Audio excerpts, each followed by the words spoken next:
Hello student, आज हम देखेंगे सिक्स क्लास का चैप्टर 5 होगा ये आपका परिमंडल, पृथ्वी के प्रमुख परिमंडल। और उसके तहत आज हम देखेंगे जैवमंडल के बारे में। अब से पहले आप स्थल मंडल, जलमंडल और वायुमंडल को पढ़ चुके हो और आज हम आपको जैवमंडल कराएंगे और साथ में आज आपका ये लेसन कंप्लीट भी हो जाएगा। तो कल से हम आपका इतिहास शुरू करने जा रहे हैं क्योंकि आपके यहाँ पर 5 लेसन पूरे हो चुके हैं। अब हम फर्स्ट लेसन से लगेंगे इतिहास के। हमारा अतीत वाली बुक शुरू करेंगे कल से। तो आज और देख लीजिए, आप जैवमंडल के बारे में देखते हैं। तो देखिए, जैवमंडल या फिर जीवमंडल स्थल, जल तथा वायु के बीच का एक सीमित भाग होता है। हमने आपको पहले भी बताया था इस प्रकार से। ये आपका जलमंडल, ये वायुमंडल और ये स्थल मंडल, ये 3 अलग अलग मंडलों के बीच में ये जो आपका क्षेत्र बनता है ये है आपका जीवमंडल। यह वह भाग है जहाँ जीवन मौजूद होता है। तो जीवन आपका जल में भी होता है, वायु में भी होता है और स्थल पे भी होता है। तो जहाँ पर भी जीवन है वहीं पर जैवमंडल है। जहाँ जीवों की बहुत सी प्रजातियाँ हैं जो कि सूक्ष्म जीवों व बैक्टीरिया से लेकर बड़े स्तनधारियों के आकार में पाई जाती हैं। यानी कि सभी प्रकार के जीव, जो छोटे छोटे बिल्कुल सूक्ष्म जीव से लेकर बड़े बड़े स्तनधारी जीवों तक के सभी जो जीव होते हैं वो सारे जैवमंडल में शामिल होते हैं। मनुष्य सहित सभी प्राणी जीवित रहने के लिए एक दूसरे पर तथा जीवमंडल में जुड़े हुए होते हैं। यानी कि सभी एक दूसरे के ऊपर निर्भर करते हैं, कोई भी अपने आप से आत्मनिर्भर नहीं है। जीवमंडल के प्राणियों का मुख्यतः 2 भागों में बांटा गया है। सबसे पहला है आपका जंतु जगत और दूसरा है पादप जगत। जंतु का मतलब होता है जीव जंतु और पादप का मतलब होता है पौधे। क्या होता है आपके पौधे, यानी कि पेड़ पौधों की बात हो रही है। बात क्या जाता है, पृथ्वी के ये तीनों परिमंडल आपस में पारस्परिक क्रिया करते हैं तथा एक दूसरे को किसी न किसी रूप में प्रभावित करते हैं। उदाहरण के लिए लकड़ी और खेती के लिए वनों को काट लिया जाता है। यानी कि उदाहरण के लिए लकड़ी तथा खेती करने के लिए वनों को काटा जाता है, जिससे ढलुआ भाग पर मिट्टी का कटाव तेजी से होने लगता है।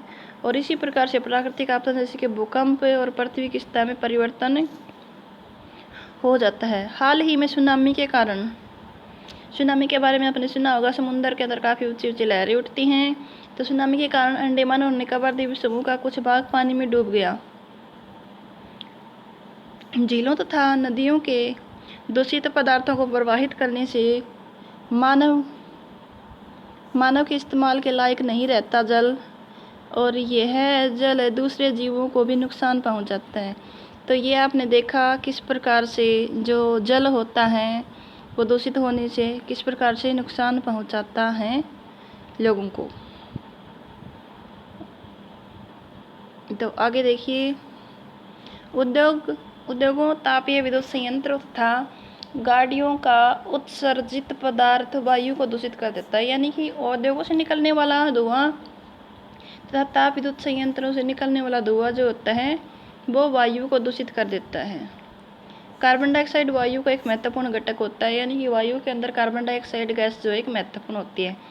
लेकिन कार्बन डाइऑक्साइड की मात्रा में वृद्धि होने के कारण पृथ्वी में तापमान में वृद्धि होनी शुरू हो जाती है। यानी कि जब ये वाली आपकी गैस जो बढ़ने लगती है ना, कार्बन डाइऑक्साइड, तो उससे पृथ्वी के ऊपर तापमान बढ़ना शुरू हो जाता है और गर्मी बढ़नी शुरू हो जाती है।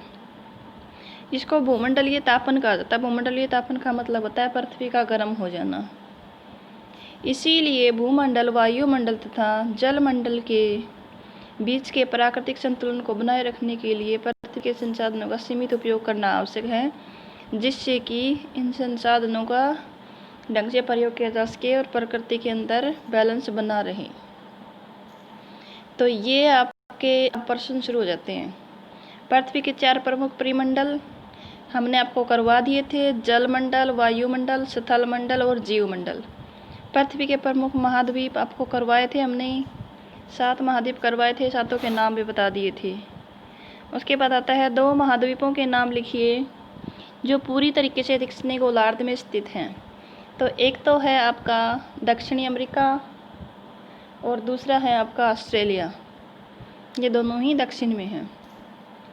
वायु की विभिन्न परतों के नाम हमने आपको बताए थे किस प्रकार से। सबसे पहले सौभ मंडल, उसके बाद समताप मंडल, मध्य मंडल, आयन मंडल और बही मंडल, ये आपकी सभी परतों के नाम हमने करवा दिए थे। पृथ्वी को नीला ग्रह क्यों कहा जाता है, ये वाला क्वेश्चन भी हो चुका है, क्योंकि पृथ्वी के ऊपर जल काफ़ी अधिक मात्रा में पाया जाता है और जल को अगर हम काफ़ी अधिक ऊंचाई से देखेंगे तो वो हमें नीला दिखता है। उसके बाद है उत्तरी गोलार्ध को स्थलीय गोलार्ध क्यों कहा जाता है, क्योंकि उत्तरी गोलार्ध में स्थल भाग अधिक है। इस प्रकार से इसमें आपका स्थल भाग अधिक है और इसमें आपका जल भाग अधिक है। जीवित प्राणियों के लिए वायुमंडल क्यों महत्वपूर्ण होता है, क्योंकि जीवित प्राणियों के लिए सबसे महत्वपूर्ण जो होती हैं गैसें वगैरह जो होती है वो सारी की सारी जैवमंडल में मौजूद होती हैं। कौन सी पर्वत श्रृंखला एशिया व यूरोप को अलग करती है, तो ये है आपका एडिज जो है वो अमेरिका में स्थित है, हिमालय आपका भारत में, तो यूराल पर्वत श्रृंखला है भी।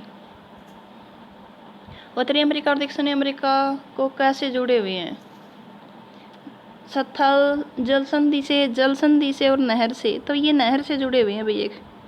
कौन सी नहर है, पनामा नहर से जुड़े हुए हैं, या फिर पनामा जल संधि भी बोल सकते हैं उसको हम। वायुमंडल में कौन सी गैस का प्रतिशत सर्वाधिक होता है, आपको पता ही होगा कौन सी होती है, नाइट्रोजन, जो कि 78% होती है। दूसरे नंबर पे कौन सी होती है, ऑक्सीजन 21%। पृथ्वी का कौन सा भाग ठोस चट्टानों का बना हुआ है, तो वायुमंडल में चट्टानें नहीं होती, जलमंडल में भी नहीं होती, ये होता है आपका स्थल मंडल। उसके बाद है सबसे बड़ा महाद्वीप कौन सा है, महाद्वीप हमने आपको पढ़ाए थे, कौन सा था सबसे बड़ा, एशिया। उसके बाद देखिए खालिस्तान भरो, पृथ्वी का सबसे गहरा भाग खालिस्तान सागर में स्थित है, कौन सा है, मेरियाना गर्त। खालिस्तान महासागर का नाम देश के नाम पे है, कौन से का, हिंद का, हिंद। उसके बाद है स्थल जल व हवा का एक सीमित भाग जो जीवन के लिए आवश्यक होता है, वो होगा आपका जैवमंडल।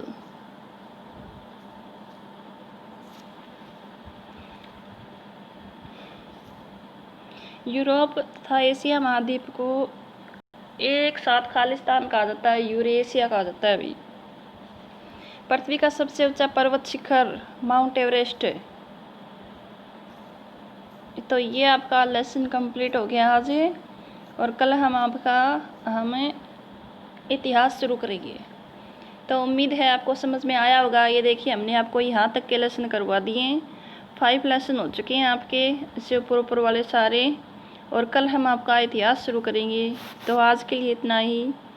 अगर आपको समझ में आती हैं सारी बातें, समझ में आ रहा है, तो आप इसको लाइक भी कर देना, चैनल को सब्सक्राइब कर देना। धन्यवाद।